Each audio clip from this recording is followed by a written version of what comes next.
Yuk Pak, tukar kado. Ah itu jual beli Pak. Karena sudahnya. Terus ketika mau kasih, mana kadomu? Rali nggowo, oh raiso, kudu sing nggo kado kan gitu kan. Ah, berarti ini jual beli Pak. Kenapa? Nah kalau jual beli barangnya nggak kelihatan, nggak jelas, ini nggak boleh. Meskipun nilainya disamakan, tetap nggak boleh. Dan justru pendidikan seperti itu nggak baik. Kenapa? Karena niatnya ngasih hadiah, tapi minta balasan. Itu justru pendidikan niat yang tidak baik. Nanti anak itu akan terframe dalam dirinya bahwa orang kalau ngasih itu harusnya yang dikasih itu kudu kei balik kan begitu kan? Ada orang bekerja di suatu instansi ya, yang pekerjaannya itu ternyata dipermasalahkan oleh banyak para ulama, bahkan jabatannya itu tinggi. Ya. Ketika saya menjelaskan, beliau datang kepada saya, Ustaz, pekerjaan saya ini bagaimana? Antum tadi menyinggung masalah pekerjaan saya. Terus bagaimana? Maka saya sampaikan, ulama memang khilaf, berbeda pendapat dalam masalah ini. Ada sebagian yang mengharamkan mutlak, ada yang sebagian yang membolehkan, tapi dengan syarat-syarat. Ya. Kemudian dia sampaikan, apa syarat-syaratnya Ustaz? Pertama, sebagian ulama yang membolehkan. Pertama, bahwa pengambilan yang Anda lakukan itu adalah pengambilan yang resmi oleh negara. Yang kedua, pengambilan yang Anda lakukan terhadap rakyat ini adalah pengambilan yang tidak ada kedoliman atasnya. Ya. Tidak ada kedoliman. Karena Allah tidak pernah berbuat dolim kepada hambanya. Allah itu kalau menetapkan zakat, itu pasti orang itu mampu. Nggak mampu, ya tidak diwajibkan zakat. Orang punya uang 1 miliar, habis jual rumahnya, laku 1 miliar, wajib nggak zakat? Wajib atau tidak? 1 miliar, Pak. Wajib atau tidak? Belum tentu, Pak. Kalau dia jual rumah uang 1 miliar, dia dapatkan. Punya utang 2 miliar, dia nggak wajib, Pak. Dia bayar utang dulu, habis duitnya, belum mencapai haul, habis duitnya. Maka dia tidak wajib zakat. Makanya kata Imam Malik, rahimahullah, bahwa zakat itu harus mencapai haul dan nisab. Nisab dan haul. Kalau nisab saja mencapai, tapi haul belum, maka dia keluarkan, maka belum mencapai, belum disebut zakat. Ini pendapat Imam Malik rahimahullah ta'ala. Kalau madhab Syafi'i, boleh sebelum mencapai haul, asalkan sudah mencapai nisab. Tapi Imam Syafi'i tetap berpendapat bahwa haul dan nisab itu sebagai syarat zakat. Cuman menyegerakan mengeluarkan zakat sebelum mencapai haul 1 tahun, itu sebagian ulama madhab Syafi'i membolehkan, tapi dengan syarat sudah mencapai nisab. Ya. Tapi standarnya tetap mencapai haul. Ya. Maka ini pendapat para ulama. Nah kalau jenengan ambil itu pengambilan resmi meskipun, tapi ternyata dia itu tidak mampu untuk membayar. Misalkan dia jual rumah 1 miliar misalkan, punya utang 1,5 miliar, hartanya habis tinggal rumah satu-satunya. Dia jual untuk bayar utang kurang. Kena nggak zakat? Tidak. Kena nggak pajak? Kena nggak Pak? Dolem no pembetan Pak? Jangan yang jawab ya. Maka beliau satu ini saja tidak bisa dipenuhi. Maka aturan pajak itu harus betul-betul tidak ada kedoliman. Ini menurut pendapat sebagian ulama madhab Syafi'i membolehkan, tapi dengan syarat-syarat yang ketat oleh para ulama. Harus kompromi dulu dengan ahlul halli wal aqdi, dewan ulama, para tokoh masyarakat. Mengambilnya dalam keadaan darurat, bukan untuk kebutuhan tersier dan sekunder. Ya. Apalagi untuk kemewahan, beli Rubicon, enggak boleh. Ya. Itu enggak Pak. Lama gak jamaah dunia Allah. Ketika kita terangkan, ya monggo silahkan, itu pekerjaan jenengan. Saya menyampaikan apa yang disampaikan dan difatwakan oleh para ulama. Maka beliau menangis ya, dan sudah saya keluar, ya, keluar. Jadi saya menambah tingkat pengangguran di Indonesia. Ya. Tapi mudah-mudahan dapat penggantian jauh lebih baik. Selama niatnya karena Allah tabaraka wa ta'ala. Niatnya karena wis kadung bangkrut itu Pak ya. Wis parah lagi tobat ya. Tadinya belum bangkrut ragilem tobat Pak. Tapi bangkrut baru tobat. Itu ya masih bagus Pak. Tapi tingkat kualitas tobatnya berbeda dengan orang yang di puncak karir. Sedang mapan-mapannya. jabatannya tinggi, tapi dia tahu itu haram, dia tinggalkan, itu tobat. Tapi kalau dia utang ribawi untuk usahanya, nekat di kanan Yesus, nanti sudah apa-apa, ada ulama yang membolehkan, kan gitu kan? Dia kemudian bangkrut baru tobat. Nah, ini kualitas tobatnya beda dengan yang tadi. Ya, makanya solusi permasalahan dari yang dimiliki antara orang yang pertama tadi dan orang kedua, tentunya Allah membedakan di antara keduanya. Wallahu taala a'lam shawab. Tapi yang jelas Allah Maha menerima taubat hamba-hamba. Kita lanjutkan materi kita yang terakhir sampai mana? Lupa saya. Jual beli yang terlarang. Mana panitia? Betul ya? Sampai mana? Jual beli yang terlarang. Tempatnya sudah kan? Waktunya sudah, zatnya sudah. Kemudian caranya. Caranya ini ada banyak. Pertama, menjual belikan barang yang belum diserah terimakan. Bai'us sil'ah qabla qabdiha. Sudah atau belum? Sudah. Sudah ya? Sudah. Yang kedua, bai'ul muslim 'alal muslim. Seorang muslim menjual penjualan saudaranya. Kayaknya sudah, seingat saya loh ya. Ya. Kemudian yang ketiga, bai'un najshi. Jual beli najasi. Sudah atau belum? Ada yang sudah, ada yang belum. Yaitu manipulasi dalam penjualan atau pembelian. Ya, misalkan ngentul ya. Tahu ngentul? Sudah ya, sudah. Yang ketiga, bai'ul gharar, jual beli yang mengandung gharar, ketidakjelasan. Ada 3 pengecualian gharar yang dibolehkan. Yang kelima, berkaitan dengan bai'ul gharar, jual beli yang mengandung gharar. Ya. Termasuk yang kita bahas kemarin tentang franchise atau waralaba. Ya. Saya pernah menyinggung kemarin, tapi bukan di sini, tentang waralaba. Kalau dia menjual kekayaan intelektual berupa merek, berupa rahasia dagang, macam-macam, boleh. Jumhur ulama membolehkan. Meskipun itu adalah termasuk muamalah mu'asirah. Yang orang dulu itu kalau menjual beli ya materinya ada, Pak. Barangnya ada. Tapi kan sekarang kekayaan intelektual itu diperjualbelikan.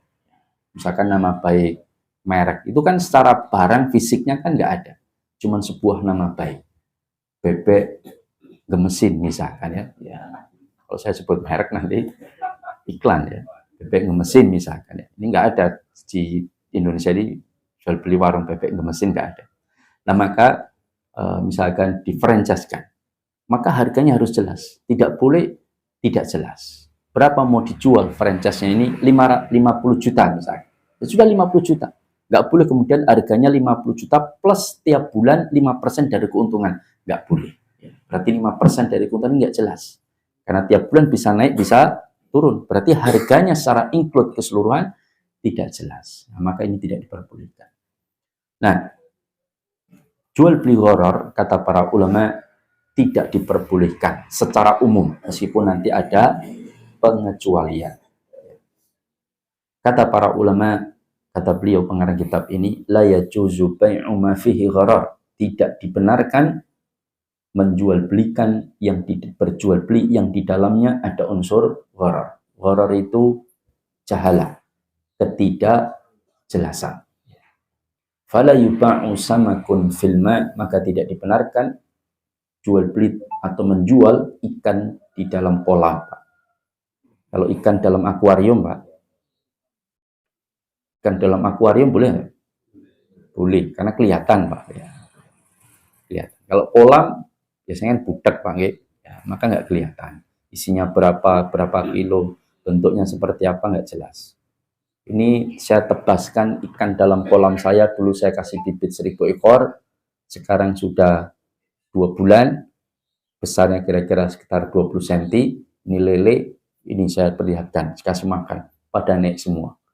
Ya ini lelenya, berapa ekor nggak jelas, berapa kilo nggak jelas, nggak tampak pula lelenya. Siapa tahu yang kelihatan banyak, ternyata yang besar-besar cuma 30, yang lain kecil-kecil. Kan bisa jadi, maka ini tidak diperbolehkan.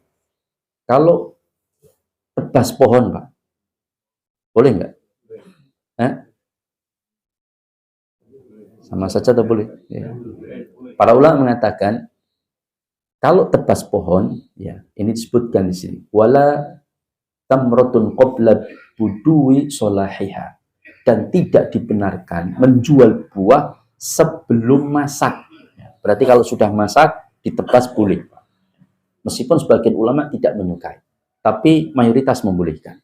Selama misalkan ya saya punya pohon mangga sudah berbuah, sudah masak, siap panen. Ya, bukan baru berbunga atau masih kecil-kecil atau sebagian besar, sebagian kecil itu nggak boleh. Pak. Itu jelas haram. Tapi kalau sudah jelas, maksudnya kelihatan, barangnya kelihatan.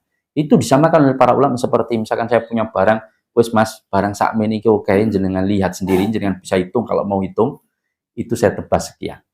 Saya jual sekian. Lihat, jelas dia bisa pegang, dia bisa lihat, udah sekian, boleh menurut jumhur ulama. Ya. Asalkan sudah masak. Wala habbun qabla ishtidadi, dan tidak dibenarkan menjual biji-bijian itu sebelum mengeras, artinya siap panen. Maka kalau nebas padi ya sudah siap panen ketika ditransaksikan. Bukan ini 3 minggu lagi atau 2 minggu lagi baru siap panen mas. Ini saya jual sekarang, itu nggak boleh. Transaksi hari itu, menit itu sudah siap untuk dipanen juga saat itu juga. Meskipun sebagian ulama menganjurkan ya dipanen dulu baru dijual. Wallahu taala alam. Ini tentang jual beli yang dilarang karena mengandung gharar. Wala labanun fid dar'i, dan tidak boleh pula menjual susu di dalam ambingnya. Itu mas, wedhus kue tawa gede. Lu itu Pak, susunya banyak. Saya jual 50.000, silahkan per sendiri, nggak boleh. Soalnya nggak tahu jumlahnya nanti didapatkan berapa. Ya. Maka harus diperas dulu baru diambil. Termasuk pula kata para ulama, yaitu memperjualbelikan suf ala dhahri syatid, bulu yang masih di punggungnya badannya hewan. Ya. Misalkan kita punya domba sondesip, misalkan ya. Itu kalau sondesip kan tahu Pak. Kalau Moreno barangkali tidak semua tahu. Sondesip misalkan. Kemudian jenengan jual, tapi masih di punggung dombanya, nggak boleh. Kalau ternyata sondesipnya gemuk, ternyata bulunya tipis, akan rugi dia. Ya. Tapi kalau kurus, kemudian bulunya yang lebat, untung dia. Maka harus dicukur dulu baru dijual. Dan suf, bulu domba itu mahal sekarang. Dulu adalah pakaian orang miskin karena kasar. Tapi sekarang pakaian orang kaya. Pun aneh-aneh pakai berubah. Karena saya pernah di toko kain itu, saya pegang itu kainnya kok kasar mas. Kain apa? Oh ini kain wool ini dari bulu domba. Oh apa iya? Iya. Berapa per meter? Ini baru promo Pak. Berapa? Ini diskon 50%. Per meter berapa? 1.700.000. Ya. Bu, di diskon 70% dilarang Pak. Ya. Yang murah kalau di diskon 99%. Nah, itu baru murah. Nah, maka ini termasuk transaksi-transaksi yang dilarang. Wala janin fi batni, termasuk menjual belikan janin dalam perut hewan. Ada santri itu datang kepada saya, Ustadz, saya beberapa tahun yang lalu itu disuruh beli anak kambing di dalam perut induknya. Saya bayar Ustadz, sebelum saya berangkat ke Solo, ke tempat menimba ilmu. Kemudian saya di desa saya di Sumbawa, ya, itu saya bayar itu kambing. Kata si penjual, engkau tak open, nanti saya openkan, ya, saya pelihara. Maka kemudian sekarang Ustaz, sudah beberapa tahun, itu sekarang sudah jadi 6 atau 8 gitu, ya. Sudah banyak. Dan itu milik saya semua Ustaz. Apakah itu sah? Ya, enggak boleh. Karena jangan menjual belikan yang mengandung gharar. Karena ternyata anaknya 2 dan jantan dan betinanya berkembang, ya. Maka ini jangan mau Pak beli kambing di dalam perut saat yuto, tahu-tahu 5 tahun lagi diambil 15 Pak, ya. dekor yang jual ya. Nah, maka ini jelas tidak diperbolehkan. Cuman apakah semua bentuk gharar itu dilarang? Kata para ulama tidak. Ada bentuk gharar yang dikecualikan. Dan ini disampaikan oleh Al-Imam An-Nawawi Asy-Syafi'i rahimahullah ta'ala. Dia mengatakan bahwa gharar itu dikecualikan pada 3 hal. Pertama, pada bentuk tasarruf hibah. Ya. Bukan jual beli, tapi hibah. Itu dibolehkan. Meskipun mengandung gharar. Dan kita sering melakukan. Ya. Contoh kita datang ke kondangan, bawa kado dibungkus. Jelas nggak isinya, Pak? Yang menerima jelas. Apa yang menerima kemudian, maaf saya sudah ngaji muamalah, ini harus nggak boleh ada mengandung gharar. Ya. Saya buka dulu Mas ya, saya lihat teliti isinya apa, baru saya terima. Nah, itu bisa marah-marah dia, bungkus kadonya aja setengah jam ya tidak. Ya. Nah, dibikin pita macam-macam. Nah, maka boleh meskipun mengandung gharar karena bukan jual beli, bukan jual beli. Kalau tukar kado bagaimana Ustaz? Ini yang sering terjadi di halal bihalal, ya, betul ya Pak? Begitu pula terjadi di sekolah-sekolah di Solo ini ada 3 sekolah Islam yang kami dapati ada program tukar kado anak-anak siswa, cuman ditetapkan nilainya, dianggap sebagai hal yang tidak mendolimi antara satu dengan yang lain, supaya nilai yang diterima sama. Boleh nggak kalau seperti ini? Boleh nggak?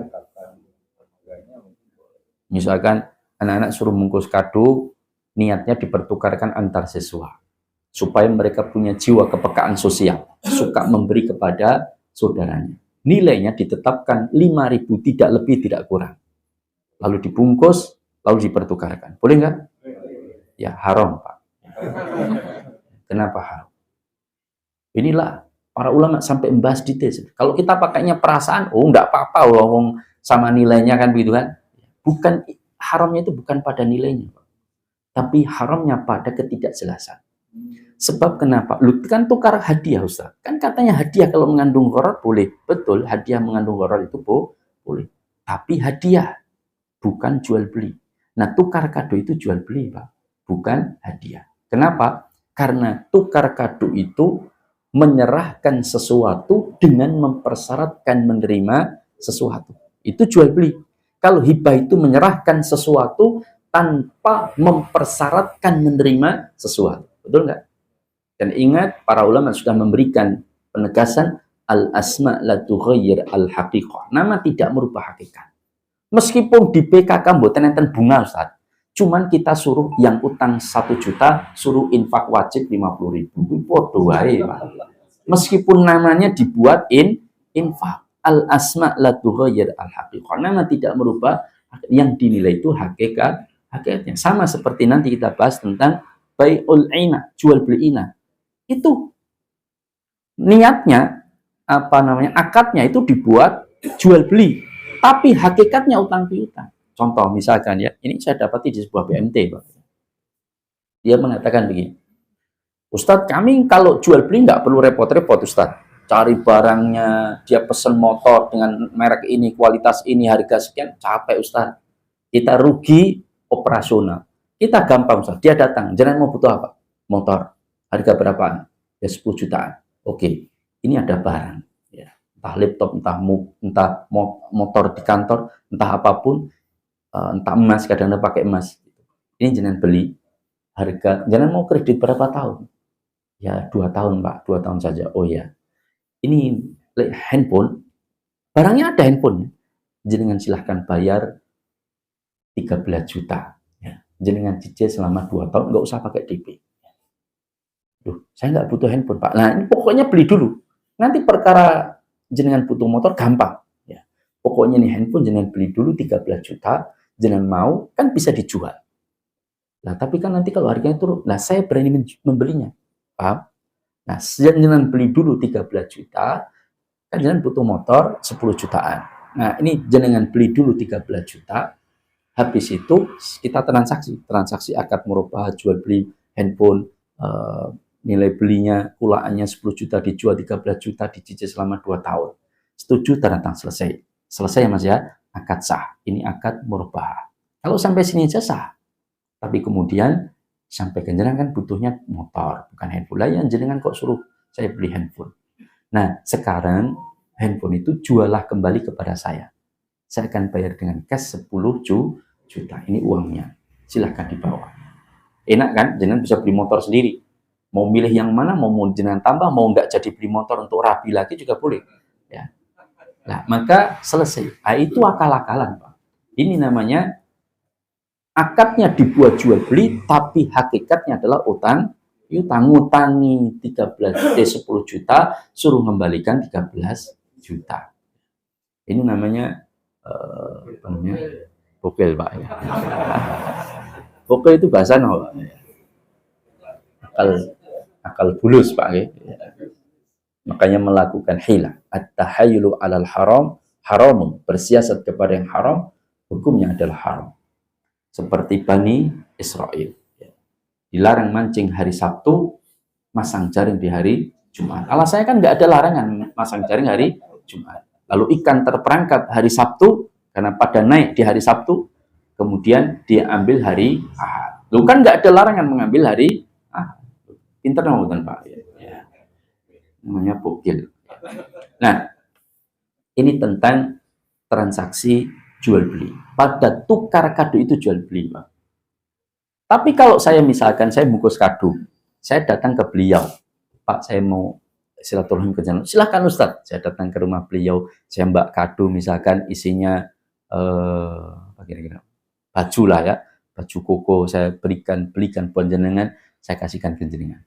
Pak, ini ada baju buat jenengan. Ada kado buat jenengan. Saya nggak sebutkan isinya. Boleh nggak dia terima? Boleh. Saya nggak mempersyaratkan apapun untuk beliau ngasih saya, tidak. Nah, setelah saya kasih, saya ngobrol-ngobrol setengah jam, habis itu saya pamitan. Sebentar Ustaz, tunggu dulu sebentar. Ada apa? Sebentar Pak, tunggu dulu. Jangan masuk, ya. Bilang sama istri, Dik, cincinmu, kalungmu, gelangmu, kabeh kumpul ke. Ya. Kumpulkan, ya, yuk kira-kira 300 gram lah Pak. Ya. Kumpulkan, dibuntel plastik Pak. Ya. Lalu dikasih kardus, kantongan kardus. Ustadznya ada hadiah dari saya buat jenengan. Ya. Saya terima, isinya nggak jelas pula. Boleh nggak? Boleh. Karena ketika saya ngasih, saya tidak mempersyaratkan beliau ngasih saya. Itu namanya saling ngasih hadiah, membalas hadiah. Tahabu. Berilah kalian di antara kalian hadiah, tahabu, maka kalian akan saling mencintai. Itu dibolehkan. Karena ketika saya ngasih, saya tidak mempersyaratkan ngasih minta balasan, tidak. Meskipun di kado maka boleh. Tapi kalau saya, yuk Pak tukar kado, itu jual beli Pak.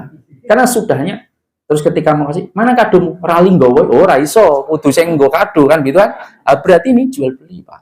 Kenapa? Nah kalau jual beli barangnya nggak kelihatan, nggak jelas, ini nggak boleh. Meskipun nilainya disamakan, tetap nggak boleh.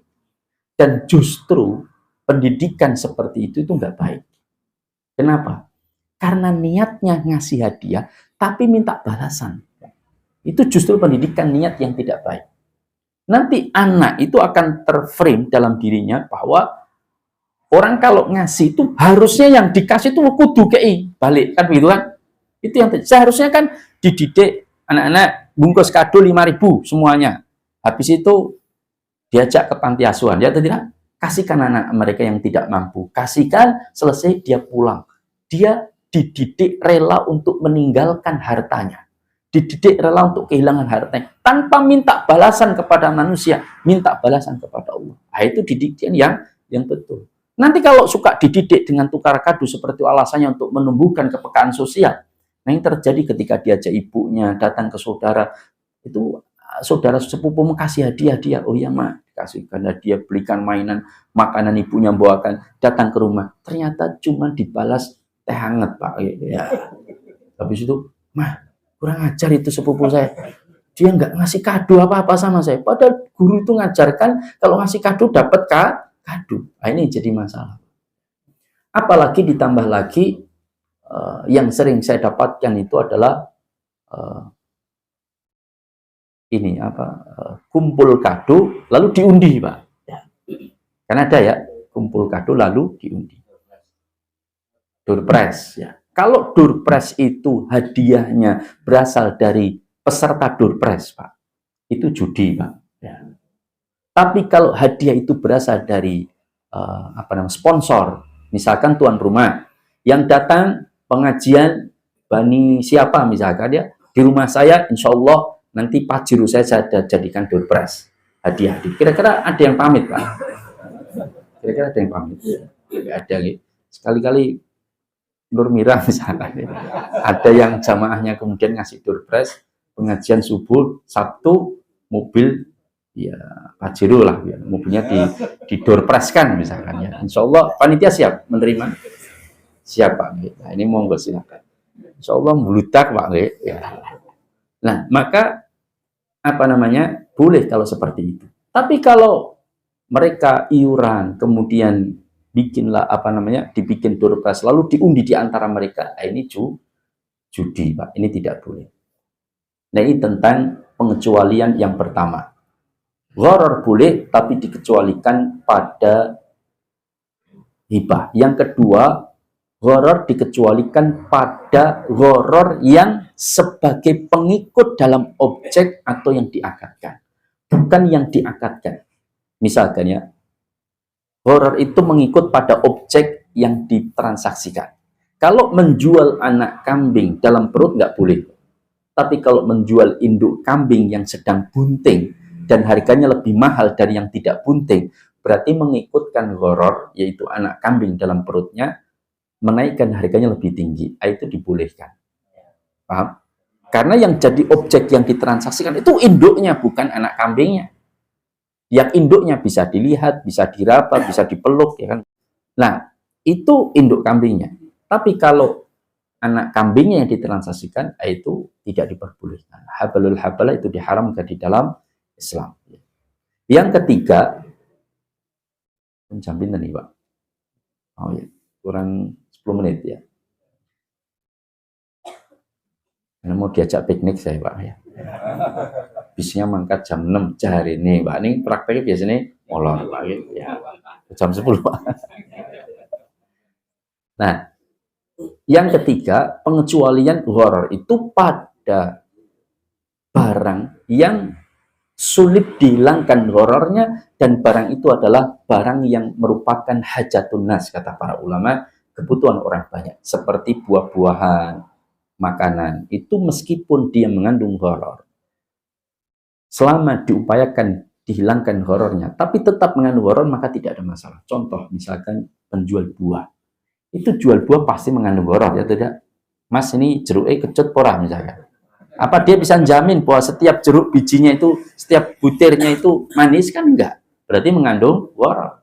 Tapi dibolehkan. Tapi kalau, Mas, jangan dodolan kudu sing benar. Tidak boleh mengandung gharar. Saya habis ngaji nih, gharar enggak boleh. Nah, ini enggak manis tuh gharar. Saya bukai dulu, Mas ya. Saya incipi satu, kalau manis saya masukkan timbangan. Nanti yang enggak manis saya sisihkan. Nanti jualnya jenengan enggak manis. Meskipun pas kupasan, ya tidak. Ya. Kira-kira bangkrut enggak? Ya, bangkrut. Maka itu masih ditolerir. Ini kata Imam An-Nawawi Asy-Syafi'i rahimahullahu taala. Wallahu taala a'lam. Ya, mudah-mudahan sampai jam 6, Pak ya. Mudah-mudahan apa yang saya sampaikan ini bermanfaat. Aku qouli hadza wa astaghfirullah li wa lakum innahu wal ghafurur rahim. Subhanakallahumma wa bihamdika asyhadu an la ilaha illa anta astaghfiruka wa atubu ilaik. Assalamualaikum warahmatullahi wabarakatuh.